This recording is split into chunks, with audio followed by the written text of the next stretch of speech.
My Brother's Peculiar Chicken by Alejandro Roces.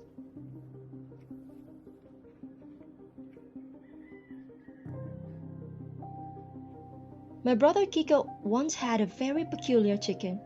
It was peculiar because no one could tell whether it was a rooster or a hen. My brother claimed it was a rooster, I claimed it was a hen. We almost got whipped because we argued too much.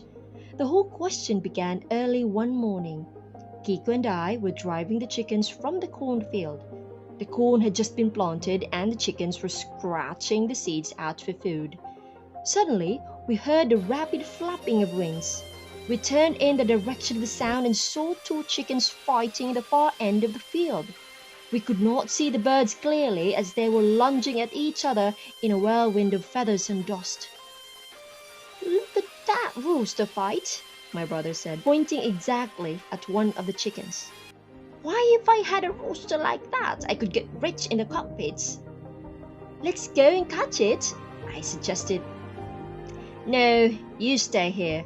I will go and catch it," Kiko said. My brother slowly approached the battling chickens. They were so busy fighting that they did not notice him. When he got near them, he dived and caught one of them by the leg. It struggled and squawked. Kiko finally held it in both wings and it became still. I ran over where he was and took a good look at the chicken. "Why, it is a hen," I said. "What's the matter with you?" my brother asked. "Is the heat making you sick?" "No, look at its face. It has no comb or wattles." "No comb and wattles? Who cares about its comb and wattles? Didn't you see it in fight?" "Sure, I saw it in fight, but I still say it is a hen."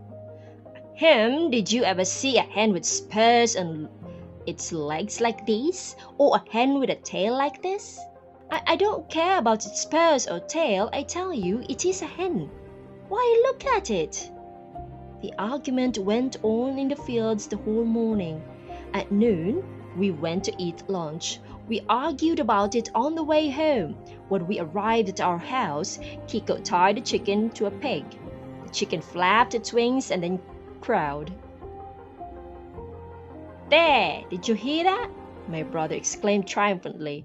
"I suppose you're going to tell me now that hens crow and that carabaos fly?" "I don't care if it crows or not," I said. "That chicken is a hen." We went into the house and the discussion continued during lunch. "It is not a hen," Kiko said. "It is a rooster." "It is a hen," I said. "It is not. It is." Now, Mother interrupted. "How many times must Father tell you boys not to argue during lunch?"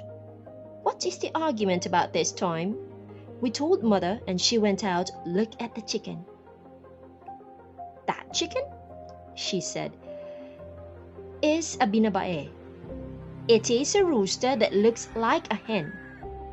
That should have ended the argument, but Father also went out to see the chicken and he said, "It's a hen." "Have you been drinking again?" Mother asked. "No," Father answered. "Then what makes you say that that is a hen? Have you ever seen a hen with feathers like that?" "Listen, I have handled fighting cocks since I was a boy, and you cannot tell me that that thing is a rooster." Before Kiko and I realized what had happened, Father and Mother were arguing about the chicken by themselves. Soon Mother was crying. She always cried when she argued with Father.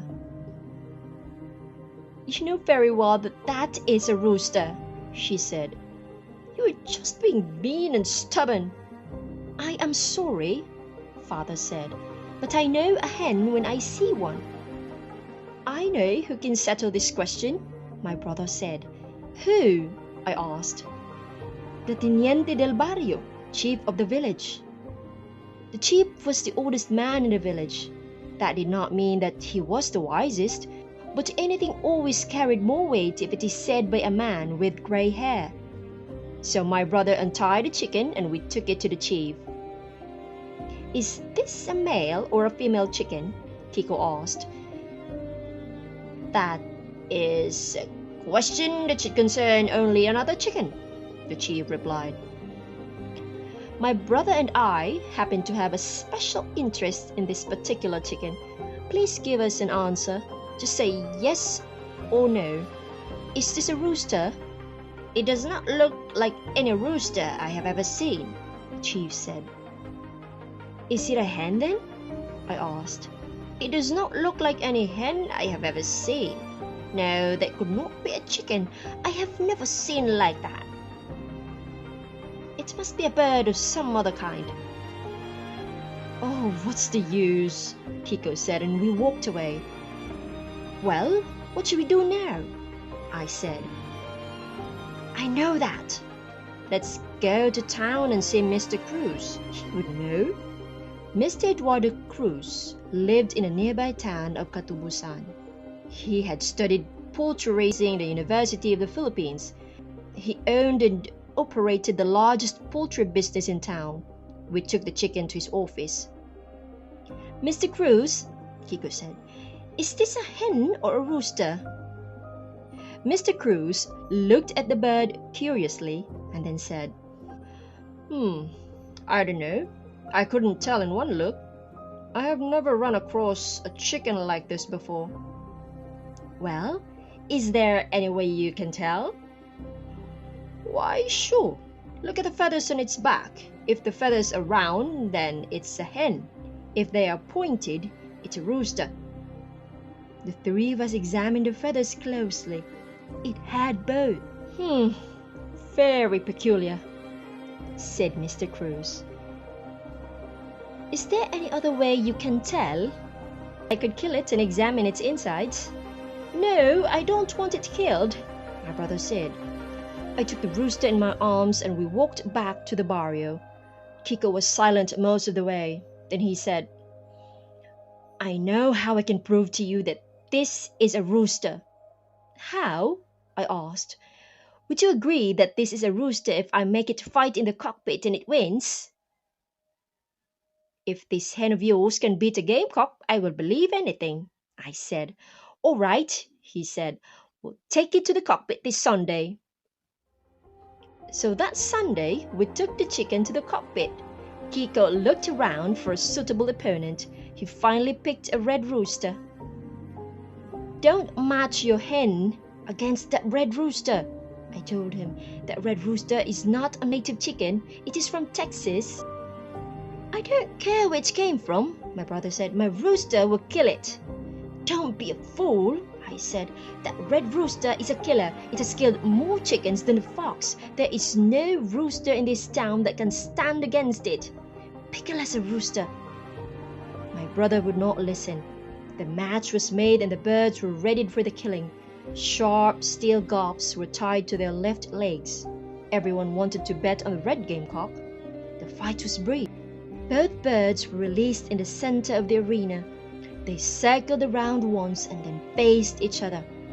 I expected our chicken to die of fright. Instead, a strange thing happened. A lovesick expression came into the red rooster's eyes. Then it did a love dance. That was all our chicken needed. It rushed at the red rooster with its neck feathers flaring. In one lunge, it buried its spurs into its opponent's chest. The fight was over. Chope! Chope! Fixed fight! The crowd shouted. Then a riot broke out. People tore bamboo benches apart and then used them as clubs. My brother and I had to leave through the back way. I had a chicken under my arm. We ran toward the coconut groves and kept running till we lost the mob. As soon as we were safe, my brother said, Do you believe it is a rooster now? Yes, I answered. I was glad the whole argument was over. Just then, the chicken began to quiver. It stood up in my arms and cackled with laughter. Something warm and round dropped into my hand. It was an egg.